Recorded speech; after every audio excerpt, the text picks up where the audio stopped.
Hey, it's Chris and welcome back to step number 6, where are your dream clients? And this is really the foundation of your business. We're really going to take a focus look and a targeted look at your market area and why you're doing business in the area that you're doing business in and how you can take a little bit different look at that because it's a foundation for your business. When I first started as a salesperson, I was a recent college graduate. I lived in Dallas, Texas. I worked for a company called Lanier, their business systems division, which was the word processing division. And I was a supply sales rep. My job was to sell supplies to our customers that were using our word processing systems. And so I had a geographic territory in Dallas, and I was calling on those customers. And so I had a sales manager who's a great guy named Greg, and we called him Big Joe or Jose Grande.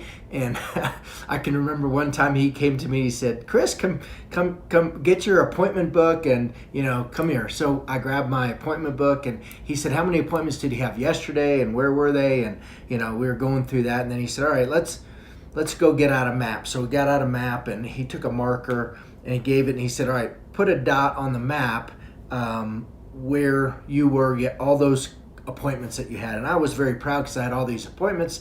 And, he took a step back and he looked at the map and he said, "Okay, you're a star salesman." And I thought, all right, well, that's awesome that I'm a star salesman. He said, "No, that's not good."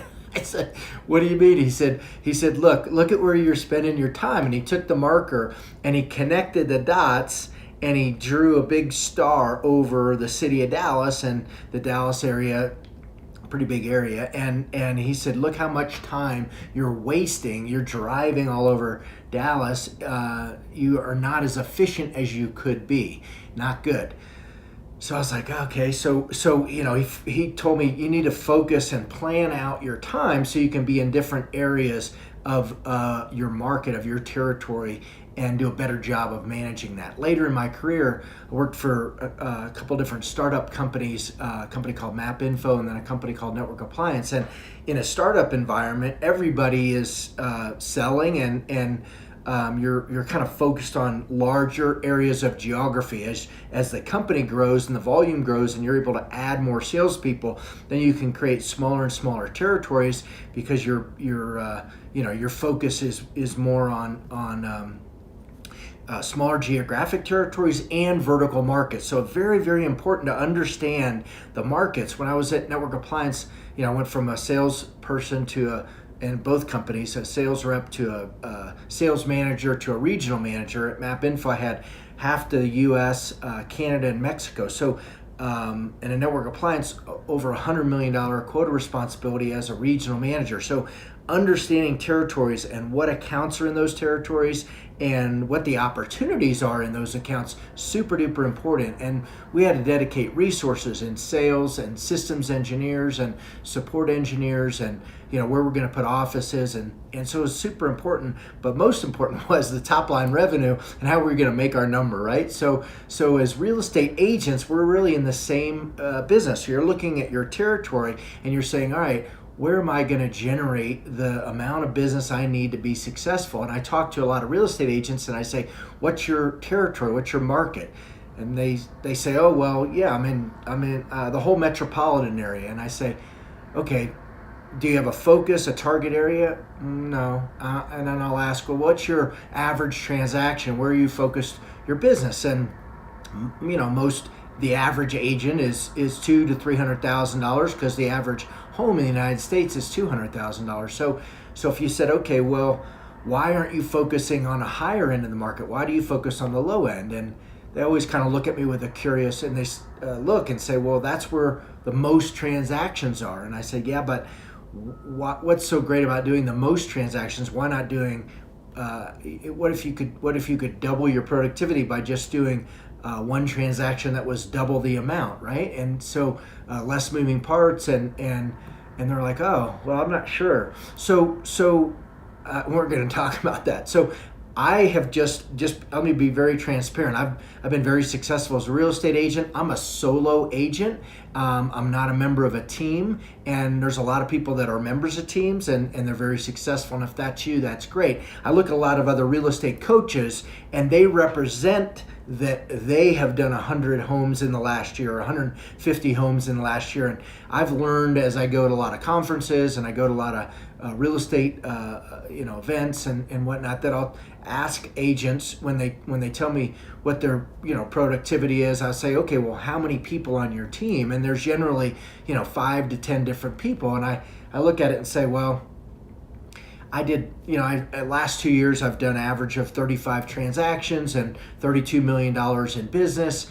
My average transactions around 900,000 in my market. The average transactions around 500,000. So how am I able to be more efficient, have a higher dollar volume per transaction, and do $30 million? And these other agents that have multiple people on their team, I look at their productivity and I divide their volume and their number of transactions by the number of people on their team, and I say, well, I'm a solo entrepreneur. I think I'm a solo real estate agent, and I'm doing a lot of volume. I like my business model. I like what I'm doing. And the reason is because I'm focused on my territory and looking at where the affluent sellers are, where the luxury homes are, and where I want to spend my time and be very efficient. There's a south end of my market. I literally don't drive past probably 15 miles from where my house and my office is, because one, the volume or the number,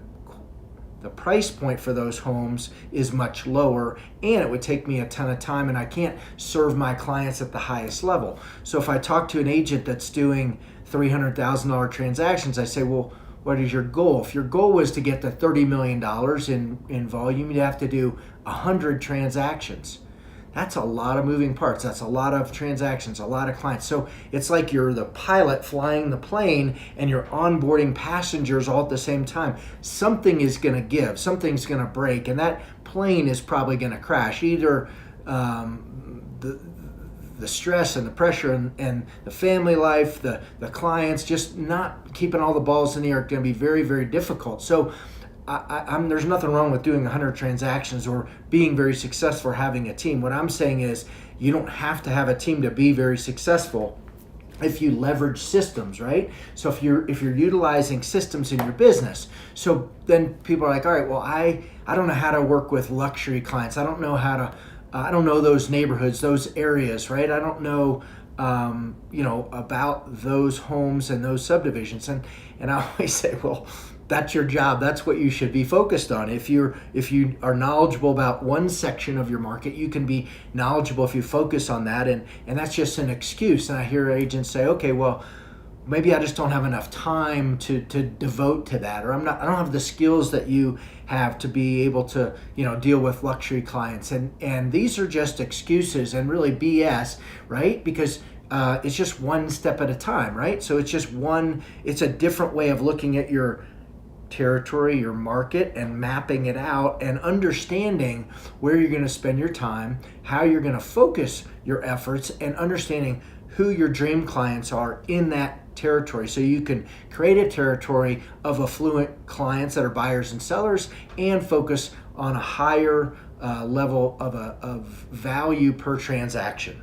And if you do that, I think you'll find it's okay still to do transactions at the lower level if that's how you build your business base. But if you're trying to crack into the luxury market, or if you're trying to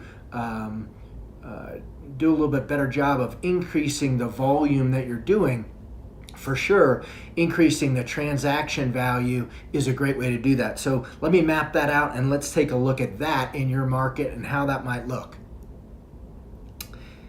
Okay, so let's map this out. Let's just say that this is your territory, and this is a map, and here's all the roads. What I want you to do is not focus on this entire area. Instead, what I want you to do is pick out an area. Let's say you live here and your office is here, and you've kind of looked at this big area and you're like, all right, well, I don't want to spend time down here or over here. It's a far way away. Instead, what I would say is well, then go ahead and look at this area, and maybe that is the area that you want to do business. So if you said, all right, well, let's take a look at that, and what's that look like, then that's your geographic territory. What you're going to find here is that there's going to be specific areas that are luxury areas in your market, right? And they may not be like one giant area where that's only luxury, or there might not be enough transactions or homes for you to do business. In the Fast Action Guide, I go through a diagram, and there's a template I think online that gives you a spreadsheet where you can calculate what you think you need as far as a market value. But let's just say, this is your territory, and there's roads that go through here, and these are the luxury areas. Let's say there's 4 luxury areas in your market. What do you know about these people, right? These are the birds of a feather flock together. These are your dream client, right? And so we'll draw your dream client over here, this cute couple that's got 2 or 3 kids, and you have identified this couple as being your dream client. You understand everything about this couple, their demographics, or all the things about them, right? Why do they live in these areas, right? And then what do they like to do? Well, guess what? In their areas, there's going to be these country clubs that they're going to be members of. And so that's important because birds of a feather flock together, and they're going to go to these country clubs. They're going to be in different areas. So it's like, even though they may live in different markets, they'll be members of different country clubs. Those are things that are important to them. What are other things that are important to them that make them unique, right? Is that they're part of, they're sending their kids probably to some private schools. There's certainly public schools in the market, but what are these private schools that you should know about, right? And what are some other things? There's something that's the nonprofits or the performing arts that are in the area, and these may be not in the geographic market that you're serving. They could be downtown, they could be in outlying areas.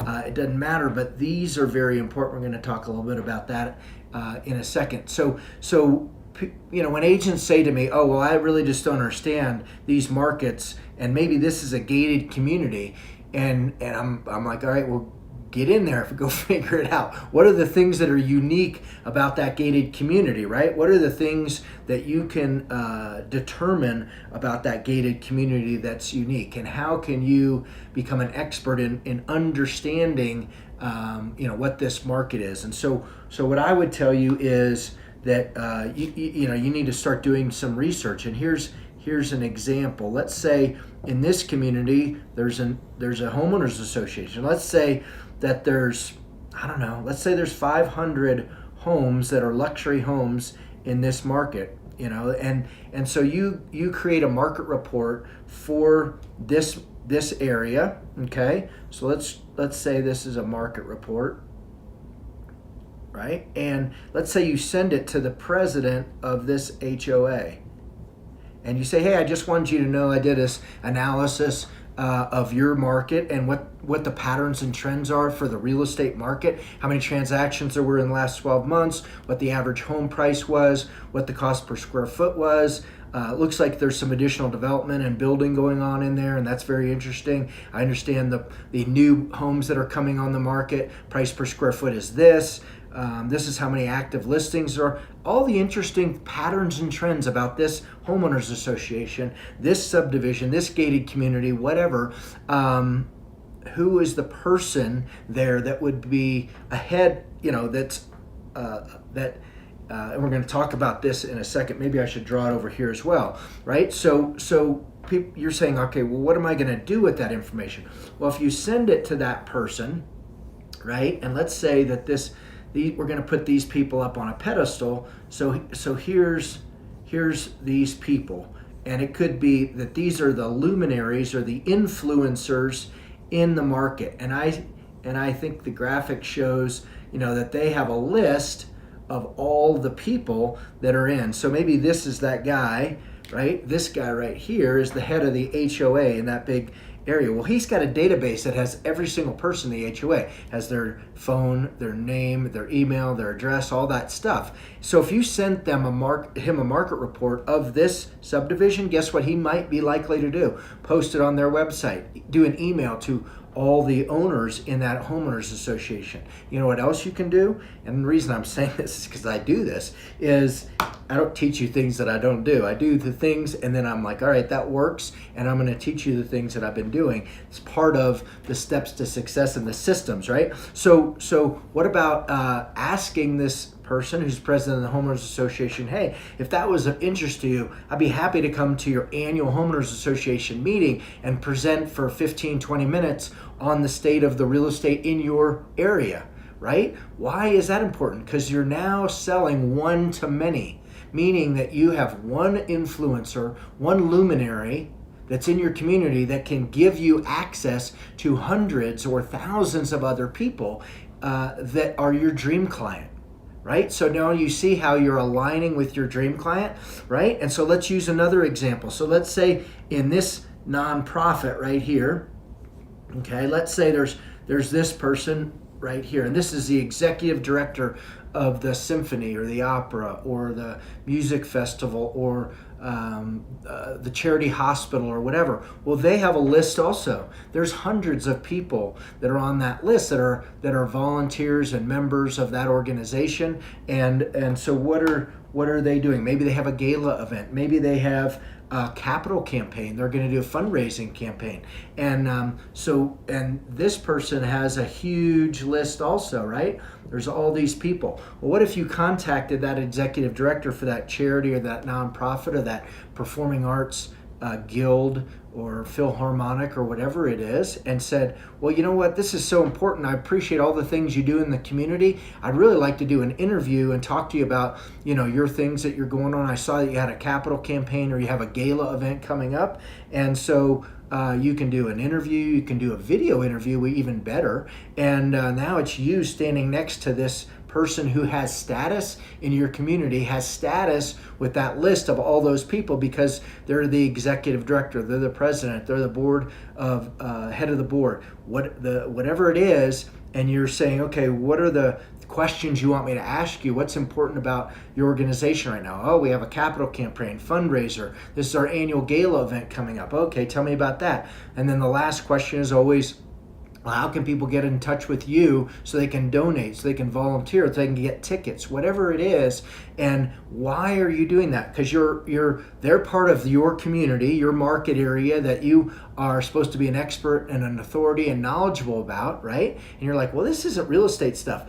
Well, guess what? Remember, these people live in these homes, and this is real estate stuff because we're doing things online and offline to establish authority, right? And align with our dream clients, understand who our dream clients are, where they live, what their interests are. So if their interests are these nonprofits or this performing arts organization, well, then that should be of interest to you.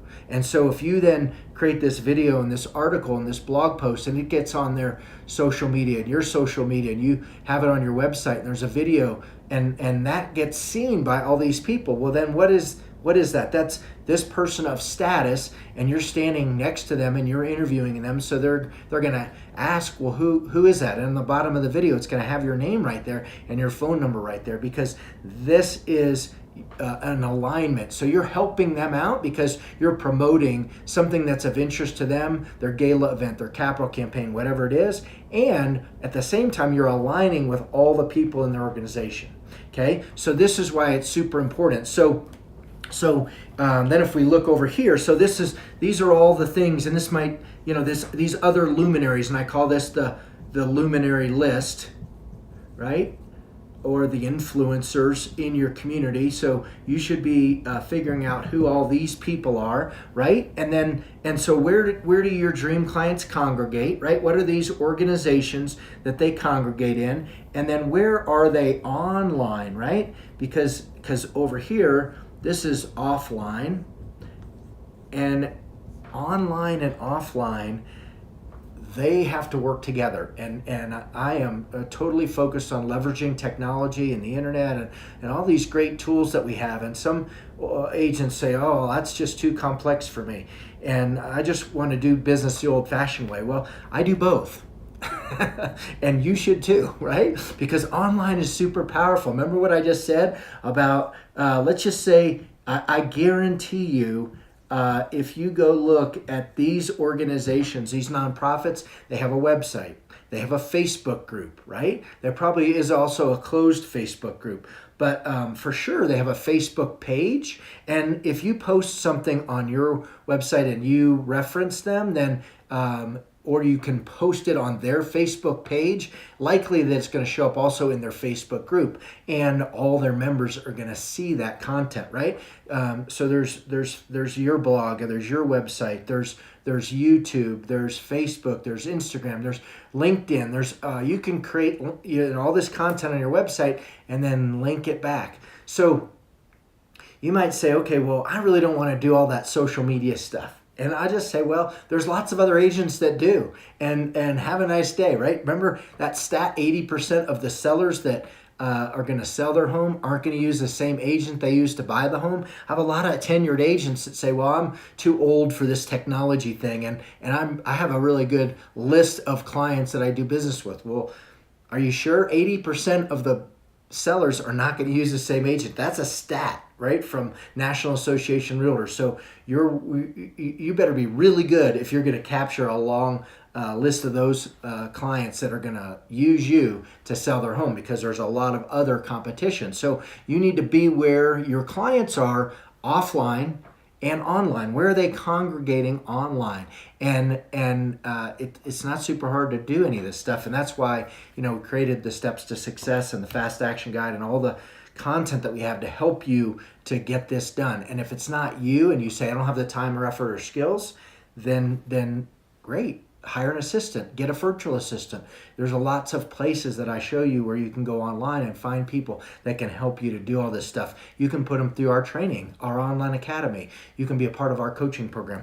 But you got to get this kind of stuff done, because it makes a huge difference in your ability to be successful in these luxury markets and these with these affluent buyers and sellers. So this I hope this has been helpful for you. It's kind of a mess when you look at this Doodle, but the professional version, a little bit better and really good. And I really hope that you take this to heart and you use this in your business, and you'll be very, very successful if you do.